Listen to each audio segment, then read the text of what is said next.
All right, I think we are live, but we're still waiting a couple minutes to let people join this conversation room. So for who is joining us now, welcome everybody, and we'll start in just a couple of minutes.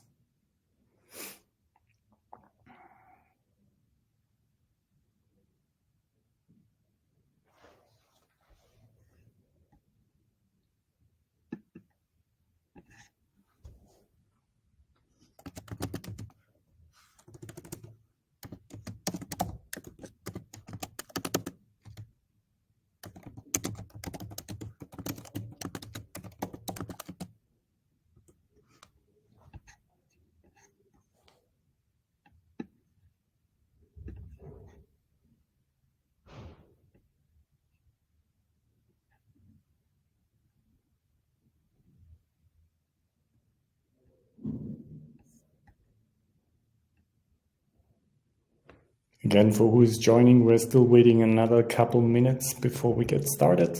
So stay with us. We will begin soon.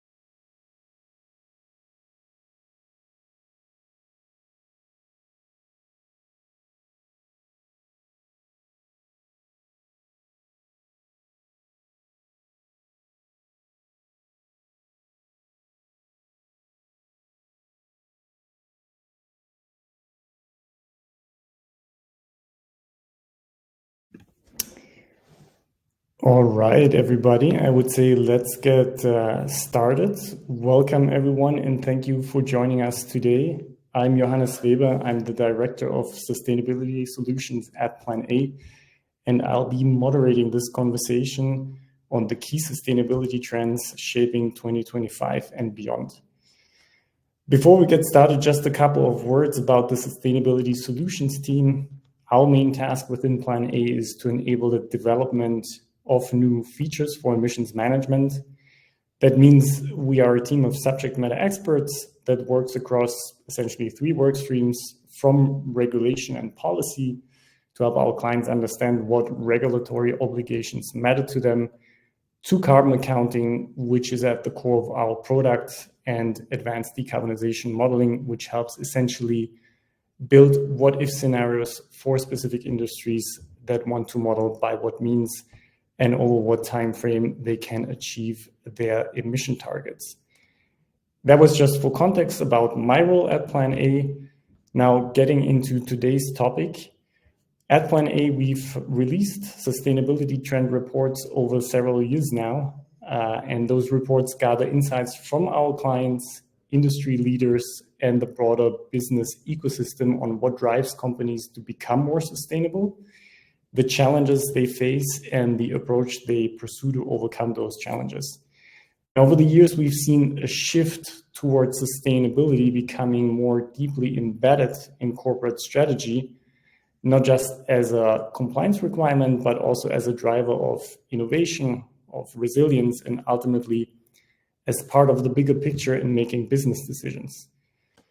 This year's report, which is titled Sustainability Trends 2025, reflects that shift, and it captures how businesses are moving beyond incremental change into more transformative systemic action. And through our work at Plan A, we've seen firsthand how companies are actually responding to this shift. Some are leading the way, while others are still trying to figure out how to transition from ambition to action. And that is the topic we want to explore in the next hour with you. And I am really thrilled to have with us and to be joined by Luis Filimingras. Thanks, Luis, for being here with us. For having me, Johannes. Lovely to be here. Just a couple words about Luis. Luis is a partner and managing director at Ideal, which is one of Plan A's clients, and where he led the foundation of the company's climate and sustainability practice, where he was spearheading the integration of human-centered innovation into sustainability strategies across sectors like energy, mobility, and technology. And he's collaborating closely with Fortune 500 companies and startups and guides essentially C-level executives and their teams.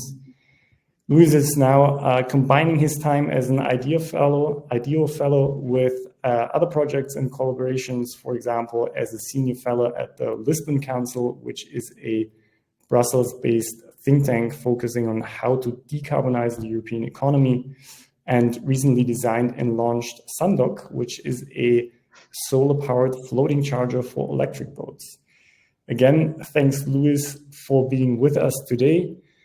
Now, to get into our topic of today, maybe let's start with the big picture. Our white paper predicts that 2025 will become the year where sustainability becomes a non-negotiable, despite all the challenges that it's facing, and we will reflect on some of those challenges throughout this conversation today. But Luis, from your perspective, what's driving this shift to move sustainability from the, let's say, nice to have space to really center stage?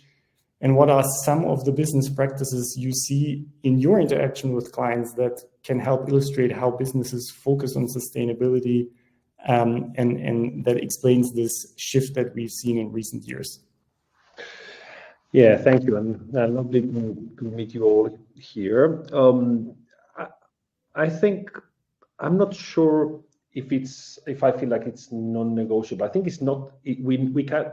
This is the year where we can ignore climate and sustainability. I mean, like, I think until now there's been we had this kind of idea of cute kind of polar bears and kind of and this idea that who was being impacted by that. It was basically we were seeing a little bit from a background, but I think that this late summer kind of winter, with Valencia underwater, with the LA fires, with businesses not being able to insure their business homes the same in California.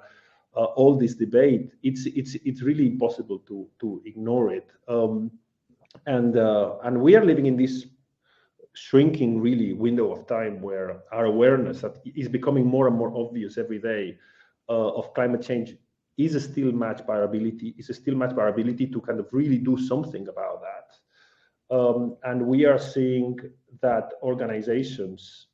some organizations are really doubling down, others are being starting to kind of question some of those commitments, as basically the commitments are starting to kind of hit the ground. So I'm seeing a little bit of that kind of out there. There was an incredible kind of green tide that basically lifted everybody up in the last few years.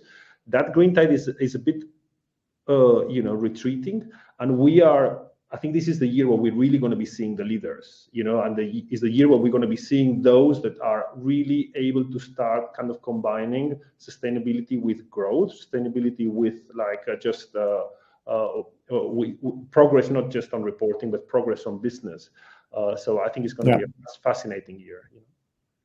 Yeah, maybe I can add to this because you already touched on a few points that I think we'll also dive deeper a little bit throughout this conversation today. But you touched on a few points, and I want to add here from our perspective at Plan A, where we work with clients of all sorts of different industries. A shift that to us was definitely noticeable is that more companies are not just setting targets and are trying to be aligned with SBTi goals, but they are really investing time and resources and really understand what this actually means. And they were obviously working with us on trying to achieve those goals. And of course, as you said, there are companies that are still trying to make sense out of this. They are maybe a little bit lagging behind, and some of them really want to achieve their SBTi goals, but they really don't know how. Others have already a very concrete idea on what mechanism, what levers they can adjust to achieve their SBTI goals. So the commitment to mitigation targets is definitely something that we noticed. Maybe a second point to mention here is also the investment of companies in setting strategies, meaning that they are increasingly working actually with their suppliers to mitigate scope 3 emissions. And maybe the last point I can mention is particularly with our clients from the fashion industry, there's a lot of innovation, a lot of capital invested in innovative materials that in their production actually leads to less emissions, as well as circular design principles. Just wanted to add this also from our perspective here at Plan A. And I think those are actually examples that lead quite nicely into the topic of business transformation and innovation, as I just mentioned. Luis, in the white paper, and you were so friendly and contributed a small section to this white paper where you shared your perspective. You're describing this moment in time as one of the most significant design challenges that we face as a species, one that requires us to think regeneratively and redesign entire industries, including actually sustainability itself. And I just wanted to ask you, what does regenerative design look like in practice, and how can businesses move beyond just doing less harm to actively restoring the systems, the ecosystems they actually depend on? Yeah, I mean, we've built an economy relying on fossil fuels for 250 years. It's very difficult to unpick that in a generation. That is clear, right? And this is basically, I think, the biggest design challenge that we face as a business community, as a design community. I think that this is, at least for me, feels like a very kind of purposeful job to take on, but obviously it's incredibly hard. And the thing is that we've, it's not just that fossil fuels are dirty, it's that a lot of the processes that we follow are dirty processes. They're not processes that were designed with a lot of care and attention. They were just like the design because we had that kind of abundance of energy, right?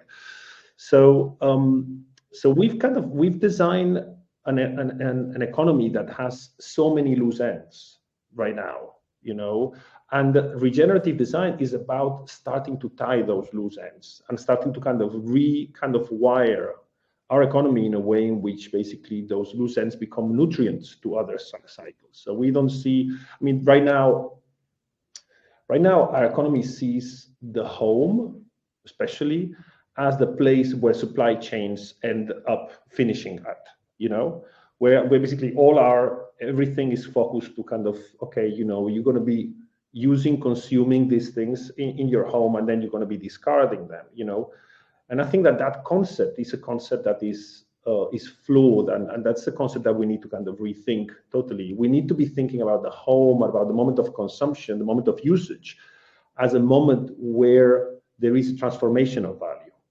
where simply basically the goods that we are using change state and they become kind of nutrients for other processes, And I think that's where we start kind of going from an economy that's linear to an economy that's kind of circular and regenerative, by really obsessing on that kind of usage space. I think that's a space that it's not a mystery. That's a space that all big tech companies have basically built their fortunes on, right? Like the Googles and the Apples and Amazon, basically. But it's been very focused on software.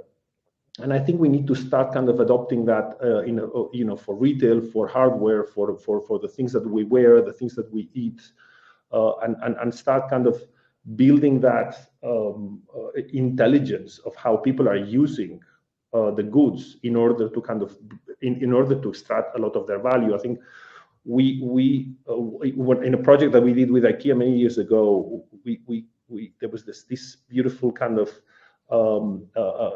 concept that was shared by one of the people we interviewed, which is like waste is a failure of imagination, And indeed, we've lived in an economy that has allowed waste to just be kind of a byproduct of our work. And I think that that's kind of what needs to be challenged today. I was at the cinema the other day and I saw an ad from, I live in Germany, an ad from O2 that was talking about a mobile plan that grows with you, that changes with you. I don't know if anyone has seen it, but really kind of that stroke kind of a chord with me. I think that we need to be thinking about products. Regenerative design is a design that basically grows with you, it changes with you, and I think if we start pushing in that direction, I think that there is, and we start designing products in that space, I think we have a lot of opportunity. So essentially what I hear out here is that really important in this is our way of using products and the way we produce products from a more linear usage that has a start and an end point to a circular usage, which obviously lots of companies, particularly that are manufacturing something, and I reflected all this already on this in my previous comment. A lot of companies are really investing into innovation and into understanding how this can be happen. I just wanted to follow up on this real quick, because in terms of theory and in terms of understanding how or what we need to do to move away from a more linear use of resources to a more circular use, that is, I think, maybe not in all industries, but broadly understood as a concept. But from your experience working actually with companies that work on these circular principles, do you see some roadblocks to actually implementing more circular design products, and what are those, and what are maybe some ways to overcome those? Well, there's huge roadblocks, of course. I mean, like, we've been working on circular economy. Like, we started collaborating with the Ellen MacArthur Foundation like 10 years ago. We released the first circular design guide then, and the progress has felt slow, because the roadblocks are huge. I mean, like, we don't really have, the infrastructure is not there. It really, things are moving slowly, but the change is happening. I think companies, I mean, for example, like, I don't know if you're familiar with those in the UK, you're very familiar with Ocado, the online grocer, we spoke with them about circular economy maybe 8 years ago. And right now, I think last fall, they started to introduce like, basically in their groceries, the possibility of using reusable kind of vases, and you can reusable packaging. So basically, you just get your cereal, you just get your milk, you get all those elements, because they already own, the reverse kind of supply chain. So they can just like bring you the milk. They don't need to bring you the package. They just bring you milk, and that is a much kind of obviously kind of beneficial kind of system, and also just avoids all the waste. And removes things from the recycling kind of system. So I think that there are big roadblocks, and the products that we are seeing making progress is what Joe Iles from the Ellen MacArthur Foundation calls them circular-ish. They're kind of starting to close a little bit of that cycle, but they're not yet perfect, and that's absolutely fine. I think that this is what we need to do. We need to have more circular-ish things in the next kind of 5 years. So in the next 10 years, then we are able to really start closing those loose ends of the economy that I was talking about before. So progress is necessary. I think we need a lot more ambition, but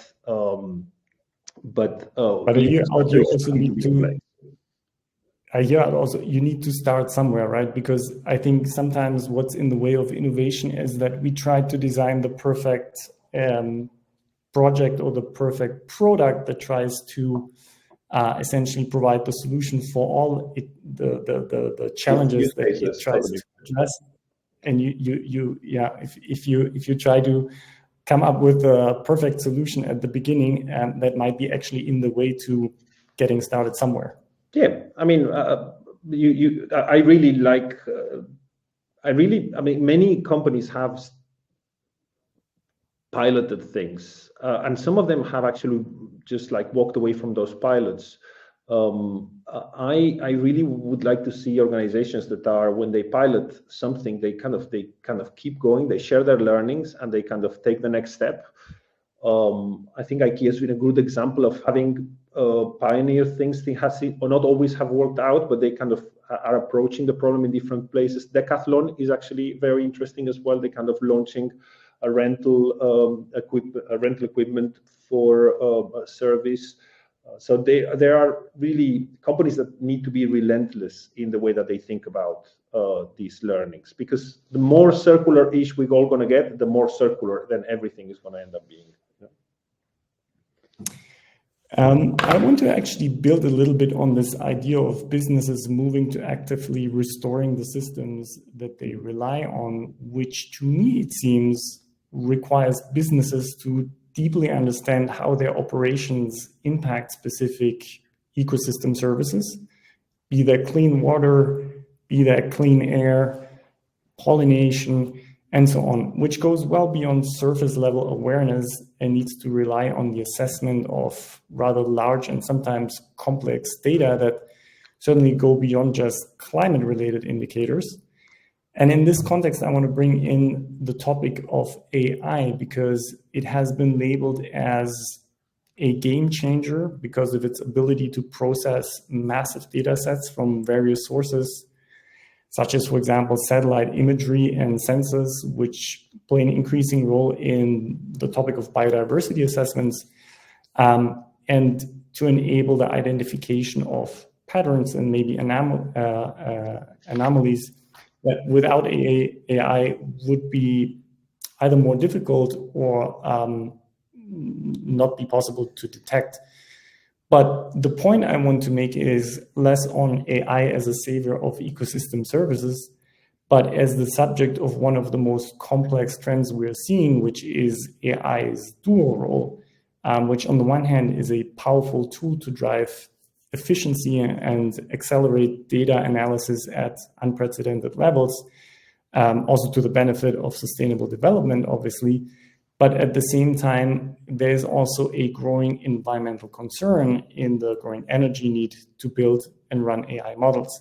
And just to give some context to our listeners, global data center electricity consumption could double to over 1,000 terawatt hours by 2030, which would make up roughly 4% of global energy use. Now, not all of this is, of course, due to AI and data centers in general, but a lot of this increase is predicted to be driven by the increasing use of artificial intelligence.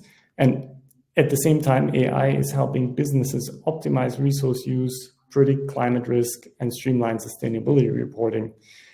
At Plan A, we work with companies that both are excited about AI's potential, but also concerned about the footprint. And the question we keep hearing from our clients is, how do we balance AI benefits with its environmental impact? In particular, we see an increasing concern to measure and mitigate AI's environmental footprint effectively, considering the entire life cycle that essentially includes hardware production to begin with, to run those the servers that AI models use, but also obviously the energy consumption for training AI and in its use. So my question to you, Lou, is from a design and innovation perspective, where do you think, how do you think businesses can use AI more responsibly to drive both sustainability while keeping its footprint in check? Yeah, I think your report had very good data on that, and I totally agree. I mean, there is, AI could be up to 3-4% of total world electricity, but the potential of savings even from an efficiency perspective is much higher.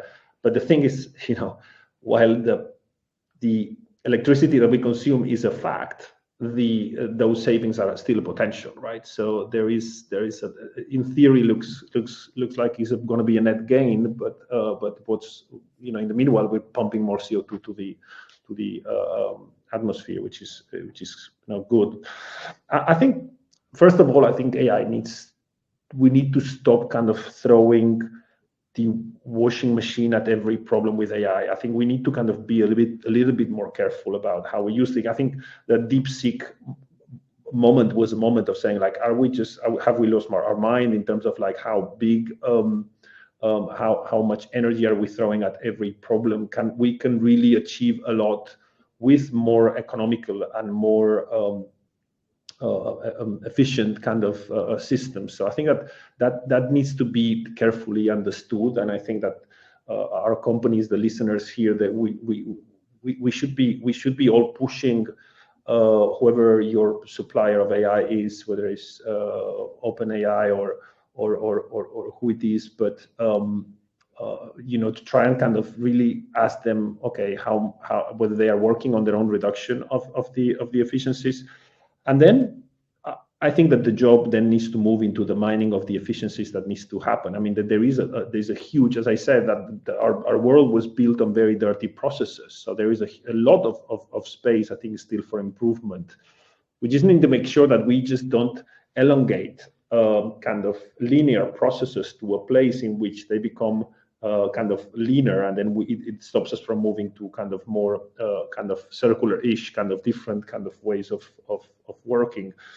So what I'm excited about with AI is when we can train AI to kind of overcome some of the biases that we have as businesses. For example, we as businesses in general, we have a bias to design for the first user of a product. It's like this is who we have in mind when we design. But AI can help us kind of think about, like, okay, how can it fit the needs for the second user or the third user? How can it fit the needs of the person that's going to be repairing, that piece of work or remodeling? It can help us kind of just embed principles that will help make our products and services a lot more lasting for the future. So I think that's where I see, like, if AI helps us with getting efficiency and getting our reporting and helps us kind of freeing up a little bit of time, it will then be useful to start helping us think about what are those future products that we can do.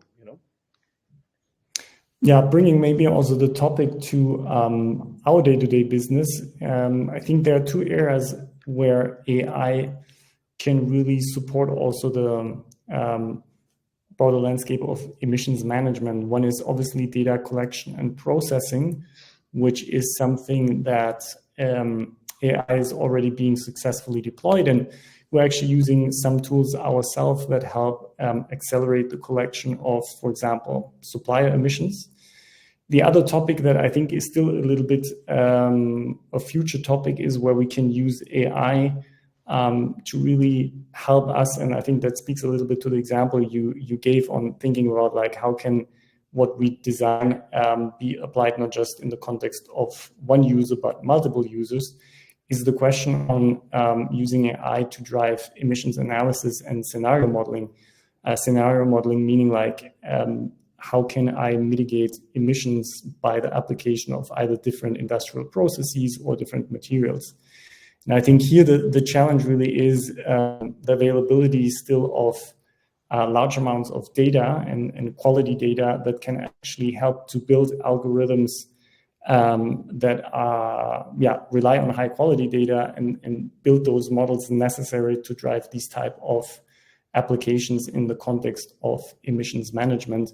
But I think we're going to reflect a little bit on this topic again in a few minutes when we will talk a little bit about regulation, because obviously we cannot have this type of conversation without reflecting on what is happening on the regulatory landscape.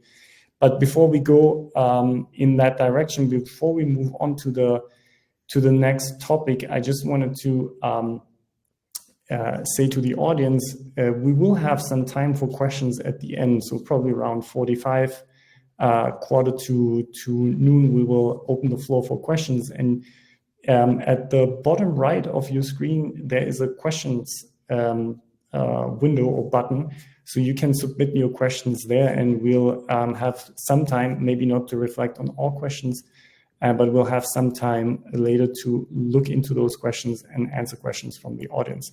Just wanted to make this clear that there's also some time planned for your questions.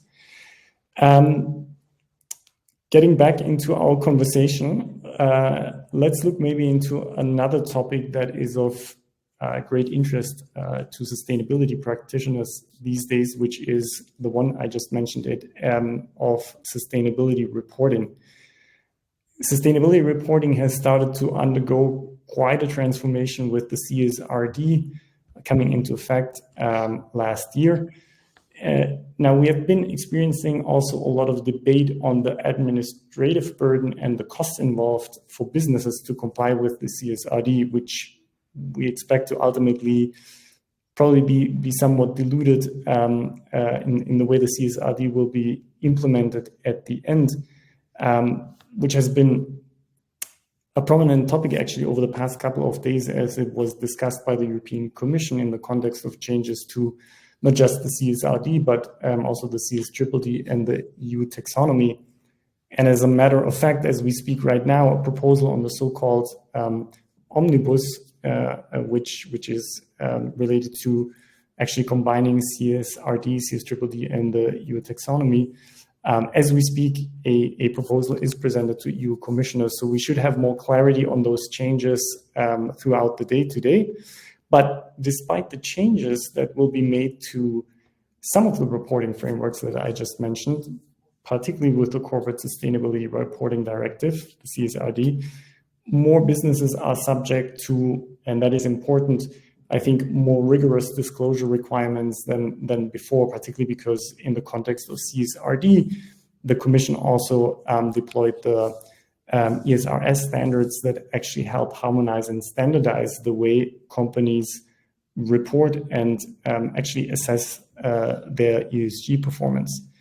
But beyond the compliance aspect of regulations that are constantly evolving, the use of reporting, I think, needs to evolve as well and become more of a strategic tool that enhances companies' ability to generate evidence, to make business decisions that are not just beneficial in terms of mitigating environmental impacts, but also in financial terms for businesses. And in particular, as business become increasingly focused on the financial implications of their decarbonization investments and in understanding the risks and the opportunity costs of inaction. So I think in an ideal world, businesses could demonstrate that their efforts not only fulfill reporting requirements, but also generate tangible economic returns that transform reporting from just a regulatory burden into some sort of value-creating activity.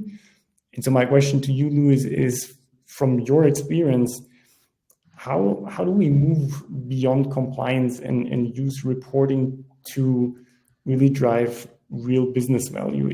Are there some examples and ideas that you can share from your experience? Yeah, I mean, I'm not.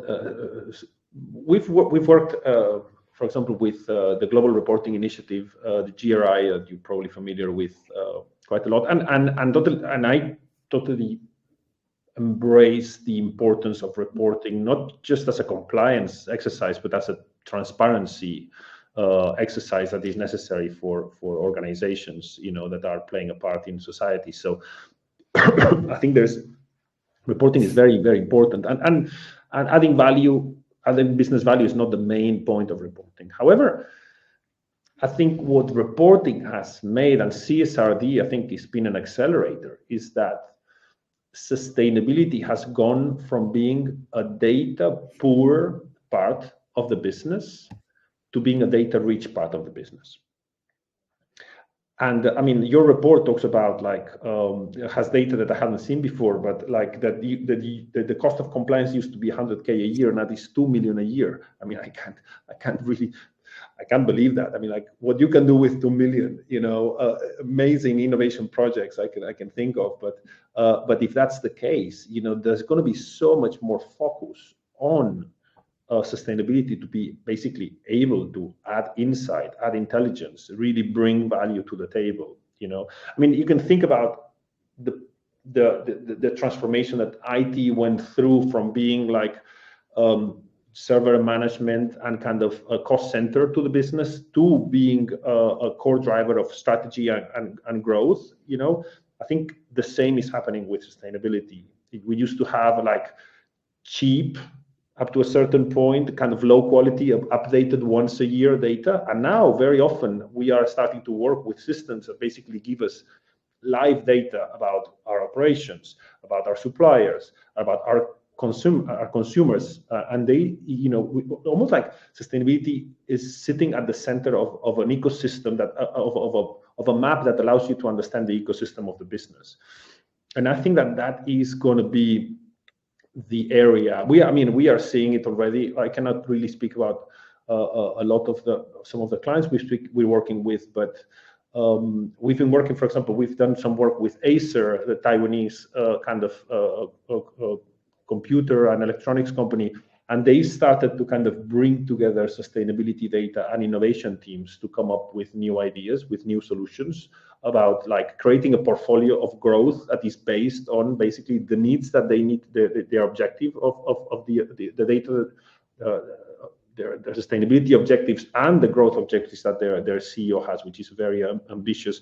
They've done, thanks to that, they've done M&A, and they bought a company that basically invests in batteries, basically that produces batteries, because they want to add energy storage to their business. So there is a way to do that. I don't think reporting is necessarily the starting point, but I think sustainability as a data-rich part of the business is actually very strategic new part of the business. And sustainability professionals, I think this is an incredible chance to step up and play a much bigger role inside the business than it's been kind of playing so far.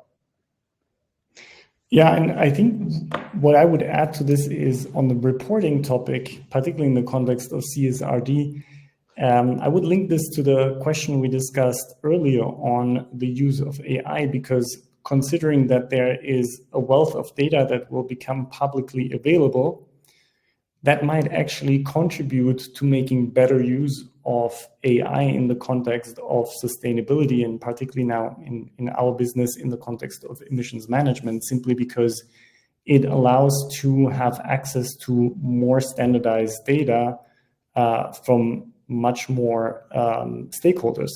And I think so. Also, in that use, there is certainly a certain burden, and I think we cannot neglect that there's a burden both in terms of administration and cost that is put on businesses.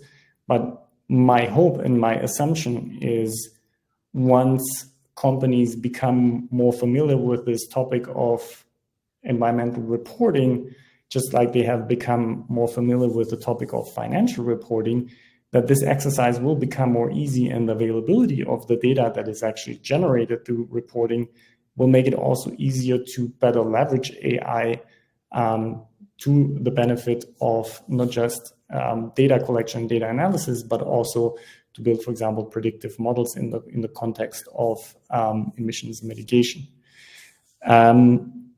CSRD. Think about all the public data. The data is going to go public in the next kind of few months and years across all the biggest companies in Europe. Right. It's going to be huge, and it's going to be. I think it's going to really help the European clean tech kind of business to start kind of being able to leverage data that so far they haven't really had access to. So I really hope that huge effort really pays back, and when we are able through that through these data, they're starting to kind of map and connect kind of ecosystems that were not connected, at least not with evidence before. We'll be able to kind of help us have much better kind of insights and accelerate our clean tech. I mean, if you think about how the open banking movement in Europe, that was basically started in Europe through European regulation, has created with fintech like one of the most resilient, one of the few kind of cases of success in Europe in terms of like startups, with Klarna and many others. you really want to think that that if this is positive and we are able to kind of harvest a lot more data, then the clean tech kind of industry in Europe is going to be benefiting from it. But do you think also that there's a bit of a cultural question involved in this, where maybe we talked about the cost and the administrative burden. We talked a little bit about the huge potential that is therefore actually investing in sustainability and to leverage the reporting for also business development, making business decisions, getting insights, not just from your own company, but also to understand what's actually happening within my industry outside of my own company. But there are still some reasons why some companies might be reluctant to embrace, and I know embrace is a big word considering the task of reporting, but there's still some reluctance around embracing these reporting requirements. And do you think this is also a bit related to more of a cultural questions, where we need to get to a point where sustainability reporting is not just seen as a burden, but really as a valuable tool for strategic decision making? I mentioned earlier financial accounting. Like financial accounting, nobody doubts the need of it. Environmental accounting or ESG accounting is something new, but is there like a cultural shift that needs to happen to be more embracive of that topic? Yeah, I think what we are seeing is that the cost of entry is really high, right? And it's a very kind of high barrier to kind of clear before you are kind of there and you're kind of seeing the value of it. That's why I think we are seeing so much resistance.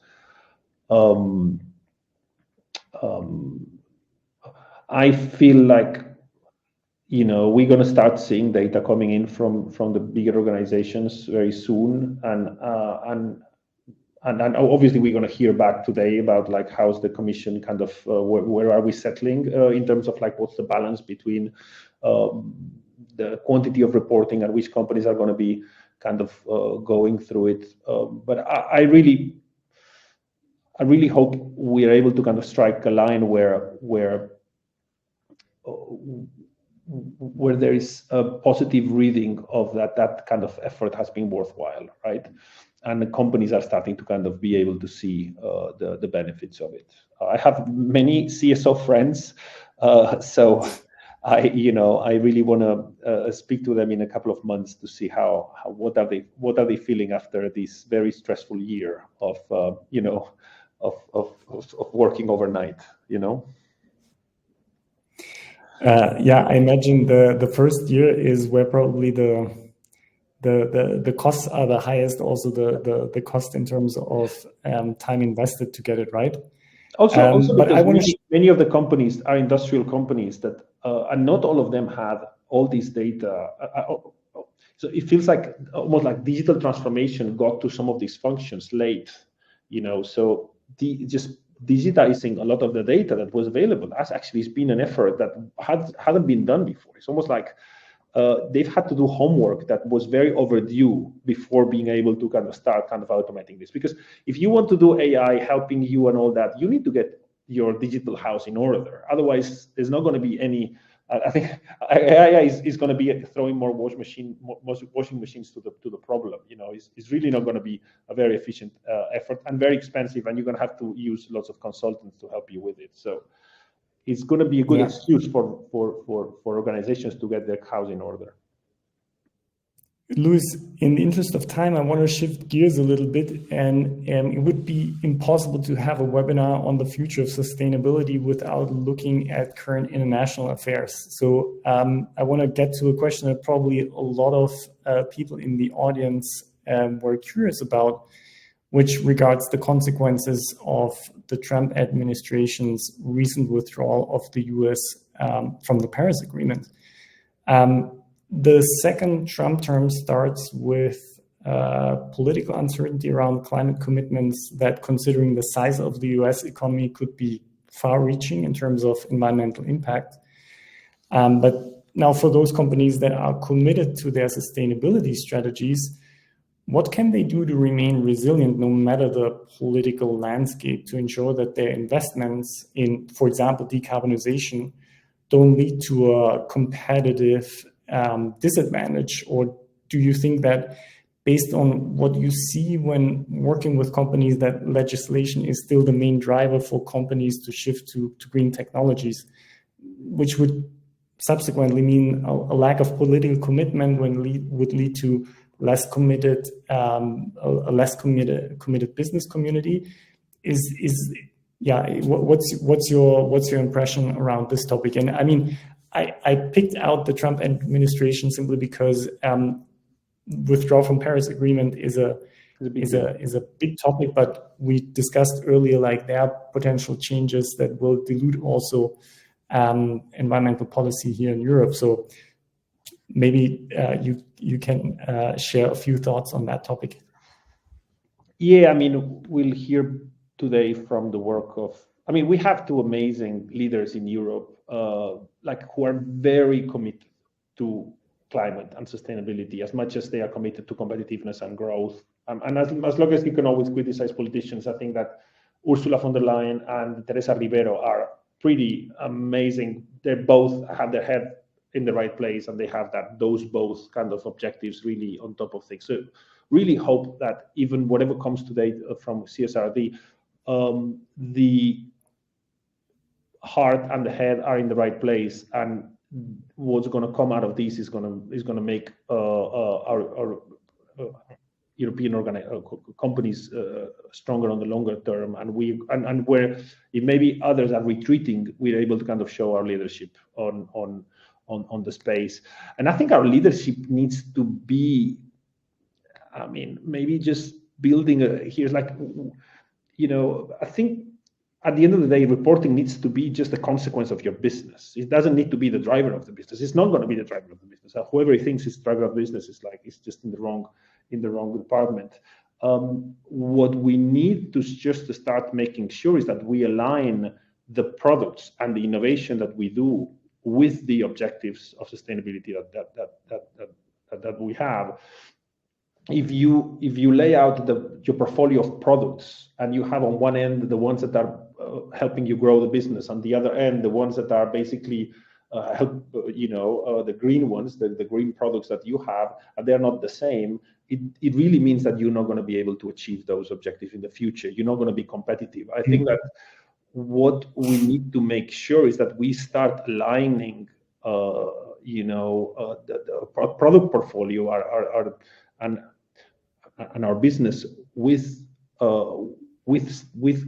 developing a business that is more regenerative and is able to achieve those objectives faster, because that's where it's going to be money, there's going to be the talent, where there's going to be like a much more resilient business opportunities. I think at the end of the day, we would want to imagine sustainability and innovation being almost like the same function, basically sustainability gaining enough traction inside the business that is able to offer such insights that basically is working side by side with innovation to develop those amazing products of the future.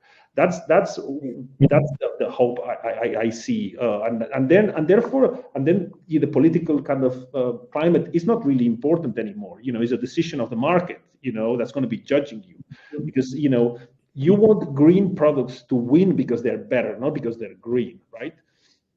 That's kind of I mean, you're not going to be able to make them scale, right? You're pointing in the direction I wanted to go, because I asked my previous question on the political landscapes, both in the EU and the United States, against this backdrop of a dual challenge that we are currently facing in a lot of societies, which is, on one hand, we need to mitigate climate change, which obviously is a global task, not just of individual countries. So we need to do this on the one hand, but obviously some people dispute that need, but at the same time, we also need to drive economic growth on the other hand. And if you listen to some of the political arguments that were made, for example, also here in Germany during the election campaigns that led to last week's election, some positions were that climate change is important, but let's fix our economic growth problem first so we can afford to fix the climate then later, while others claim that the green economy is really central. And you made this point, to drive future growth, and at the same time offers the potential to decouple economic progress from environmental degradation. So in other words, the potential to hit two birds with one stone. And so my last question, and before I know we need to also get to the Q&A session, but my last question to you is before we get the audience involved, if you can reflect on some examples where green tech it has been really transformative,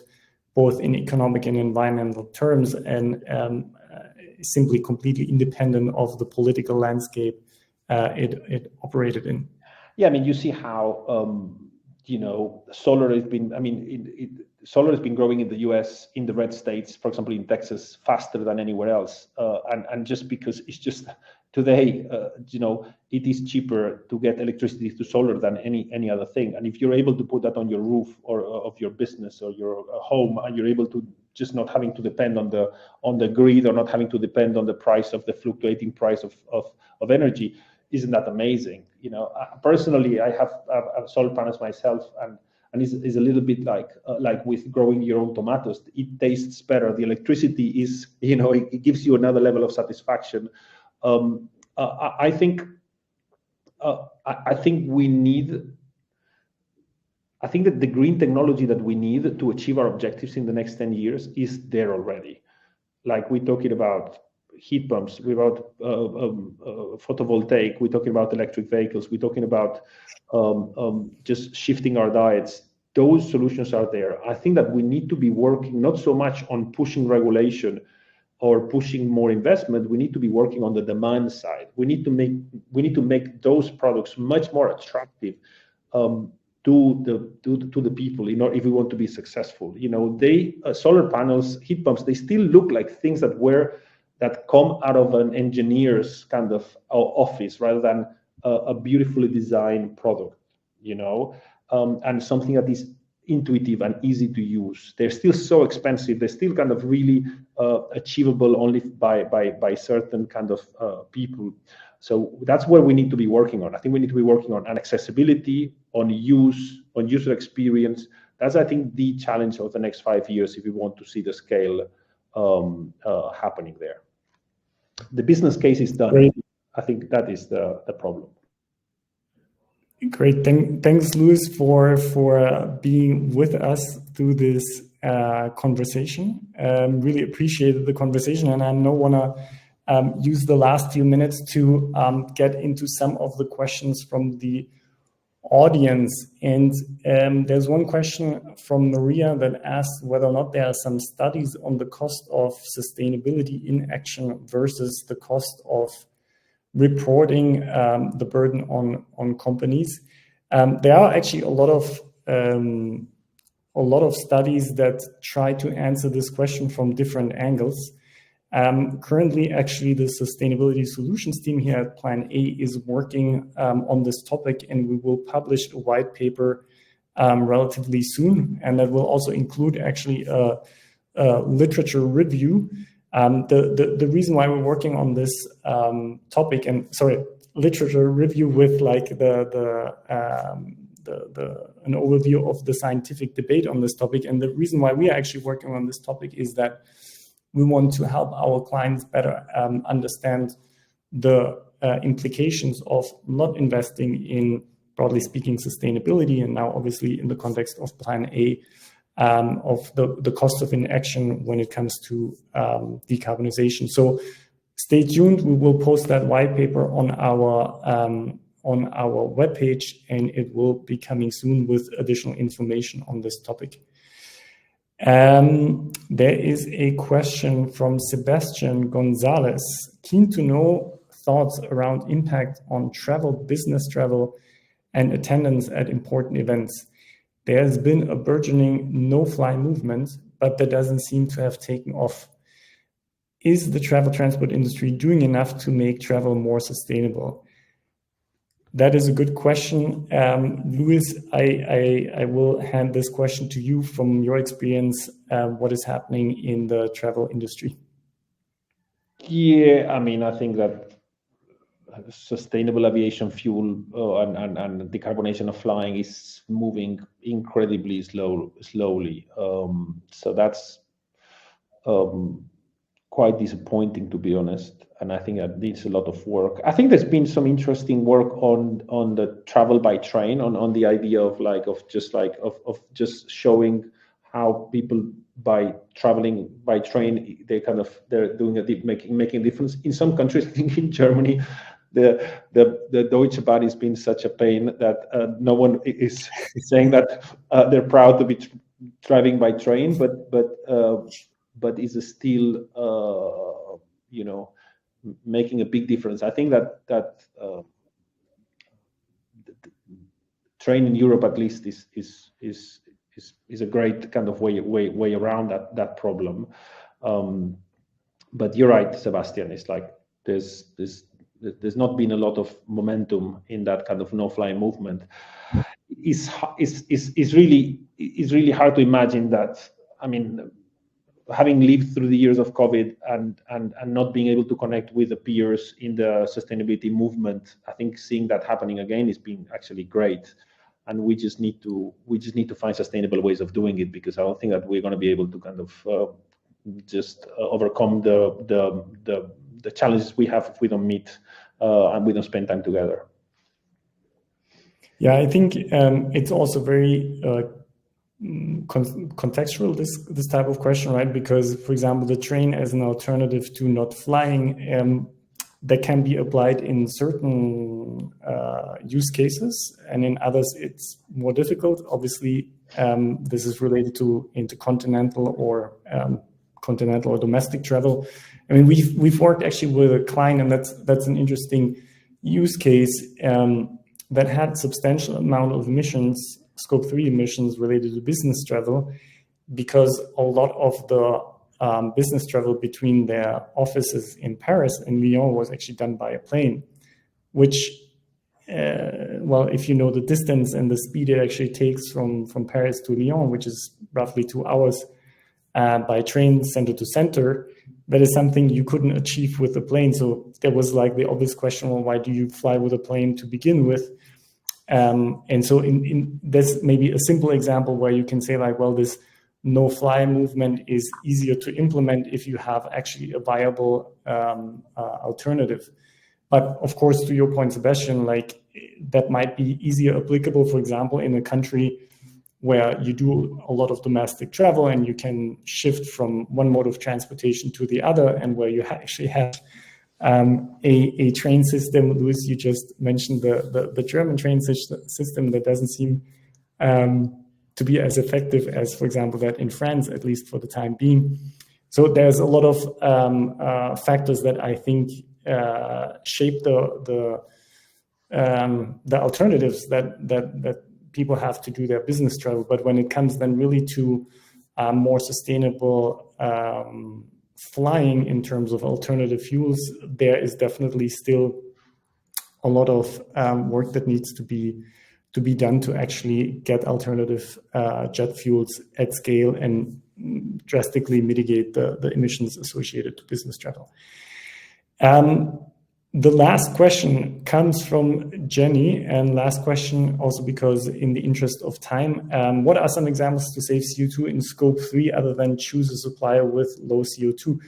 Now, that question is a little bit related, I think, to the previous question, because Scope 3 is obviously not just like purchased goods and services, or in this example, supply emissions. There are a lot of topics that influence your Scope 3 emissions, be that business travel, which is the topic of Sebastian, employee commute. So there are definitely emissions in Scope 3 that a company can influence. So in Scope 3 that a company can influence by their business decisions. There are other ones that are a little bit more difficult. And then with switching your supplier, I think that is highly industry specific, because you might not have an alternative to your supplier. And there's, of course, like also a lot of business decisions that are made around switching suppliers, which is, again, depends a little bit on the type of supply and how critical those inputs are for doing your business. But I see, Luis, you just a very quick thing. I think if you think about Scope 3 as basically upstream working with suppliers, downstream working with customers, you need to be thinking about working with them and coming up with ideas. It's like thinking about that being a creative process than simply just changing suppliers. I think that is the productive way of thinking about those opportunities. I highly recommend the work of a guy called Oliver Harrell. He basically has a Scope 3 peer group, just a peer group of many different companies that are working on Scope 3 improvements specifically. So Jenny, if I think he's based in the UK, he's a great guy and organizes many events on that space. So he could be a great person to kind of go deeper on this question you have. And maybe a last point on this, I mentioned this earlier, that some of our clients actually start working with their suppliers to directly support them in mitigating their emissions, for example, through insetting projects, simply switching to alternative energies in their production processes. So that is actually something you can also do by directly working, as Luis just mentioned it, with your supplier instead of just switching your supplier. And we are already 1 minute over time, so we have to come to an end here. I want to thank everybody in the audience for being with us and for listening to this conversation. And again, special thanks to Luis for being with us here for the last hour and sharing these insights, these super valuable insights with us on the sustainability trends, not just for 2025, but in the years to come, I think. Thanks again, Luis. Thanks for being with us. My pleasure. Thank you so much. Thank you, everybody. Ciao. Bye, everybody. Goodbye.